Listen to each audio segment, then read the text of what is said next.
Le mélange de couleurs, c'est toujours une grande inquiétude pour beaucoup des gens. Puis, c'est de se pratiquer, puis ça va venir. Donc, mais moi, avec cette œuvre-là, je vous montre comment utiliser juste 5 couleurs pour réussir à mélanger une variété de couleurs pour créer une œuvre. Bonjour, c'est Caro Galland. Je suis une artiste peintre, puis moi, j'ai l'opportunité d'enseigner beaucoup de gens, puis de créer des œuvres qui viennent du cœur. Les couleurs utilisées vont être le blanc titan, le bleu primaire, le rouge primaire, le jaune primaire et j'ai été chercher le cyan puisque je l'ai utilisé dans l'arrière-plan.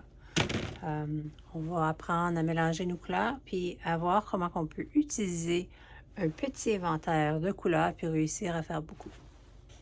Prends une photo de cette œuvre pour avoir référence pendant que tu crées. Mets-le à côté de toi, imprime-le. De cette façon-là, tu vas t'assurer que tu vas pouvoir voir qu'est-ce que tu dois faire. Surtout, fie-toi pas à ton cerveau et joue un tour. Le plus important, c'est de regarder toujours avec tes yeux. Eux autres, ils trompent beaucoup moins que le cerveau.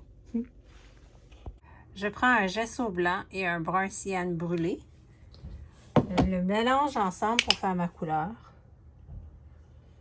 Là, c'est important, quand tu as fini, mets ton gesso de laisser sécher avant de continuer avec le projet. Mélange de couleurs, je prends le blanc puis le bleu primaire. Puis là, je vais faire un petit bleu ciel.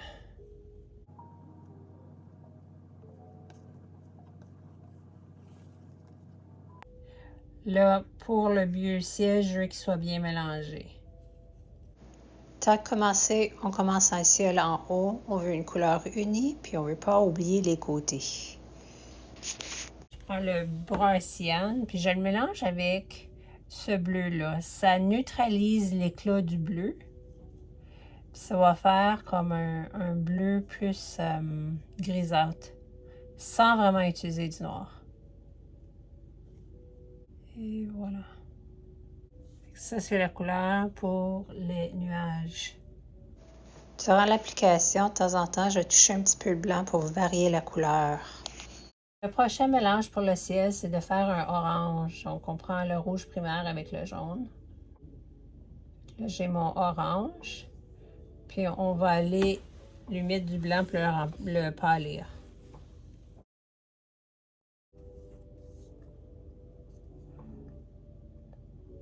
Puis, je garde le blanc côté pour utiliser pour faire une variation dans mon ciel avec les couleurs de pêche plus pâles et plus foncées.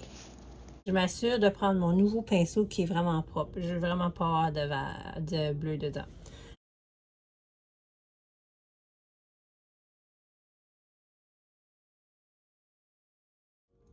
À mesure que mon pinceau se vide, je vais causer un gradient. Ça fait qu'à ce moment-là, j'ai été chercher un peu de ce bleu-là pour causer un gradient vers l'horizon du ciel.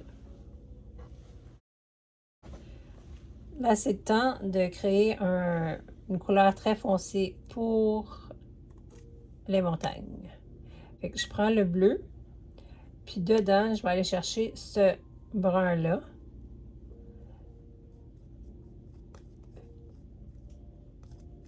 Ça va créer quasiment un bleu noir un peu vert.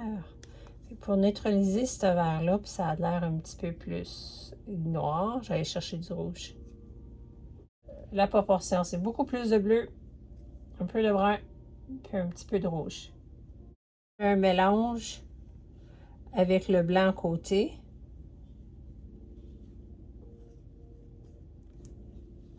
Puis là, à travers, quand je remplis mon pinceau, je vais m'assurer qu'il y ait des moustaches de couleur. Donc, dans un coup, je vais faire toutes sortes de perspectives intéressantes sur mes montagnes.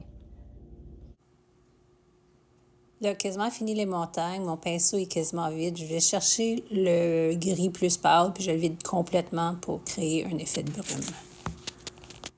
Je prends le pêche du ciel très intense, puis je le mets sur les montagnes où la clarté les frappe. Pour créer mon vert, à ce moment-là, je vais aller chercher le mélange que j'avais fait. Je l'ai fait assez. Puis je vais aller mettre du jaune dedans. Puis là, qu'est-ce qui se produit? C'est ça va créer mon vert. Un petit peu plus de bleu.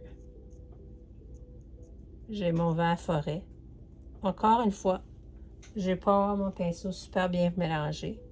De temps en temps, je vais me chercher un peu du mélange plus pâle.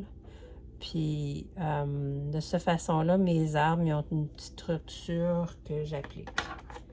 Mon pinceau. Puis, si tu regardes sur mon pinceau, il y a plein de différentes variétés de couleurs. Puis, j'ai eu ça parce que ça va créer des différentes dimensions pour mes arbres. La façon que je le fais, je tiens mon pinceau à 90 degrés. Puis là, j'écrase ma peinture. Puis je continue comme ça pour faire un paquet d'arbres.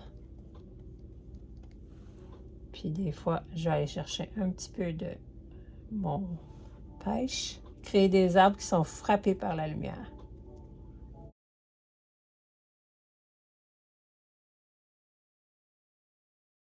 À la toute fin, juste aller bailler par en haut pour créer mes arbres.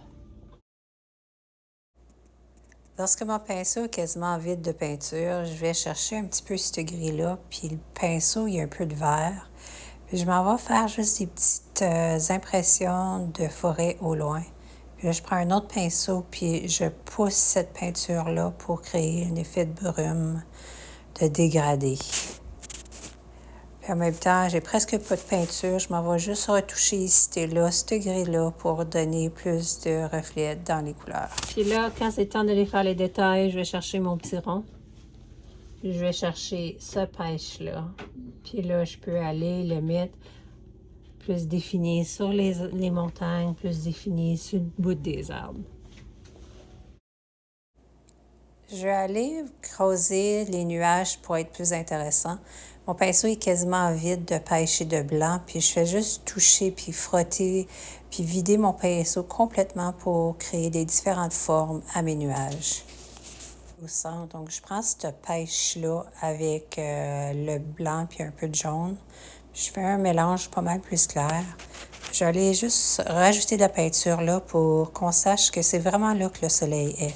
Maintenant, je continue à juste rehausser mes pêches ici et là pour causer des profondeurs dans mon ciel. L'œuvre est terminée. Je me suis vraiment concentrée sur vous montrer comment mélanger. C'était vraiment vite pour la créer, mais moi, je voulais vraiment vous apporter de la confiance à mélanger tes couleurs. Faut vraiment que tu te pratiques. Faut juste le faire. Puis, la plus grosse béquille que tu peux te faire, c'est d'avoir un trop grand choix de couleurs. Fait que diminue ton inventaire de couleurs, pratique-toi. Le plus important, c'est juste de mettre la main sur le pinceau, puis d'essayer, puis de grandir avec ça. Puis, un petit merci pour tous mes étudiants. Vous m'inspirez tellement, vous me donnez toutes sortes d'idées. Puis, de cette façon-là, je peux faire des tutoriels pour aider les autres.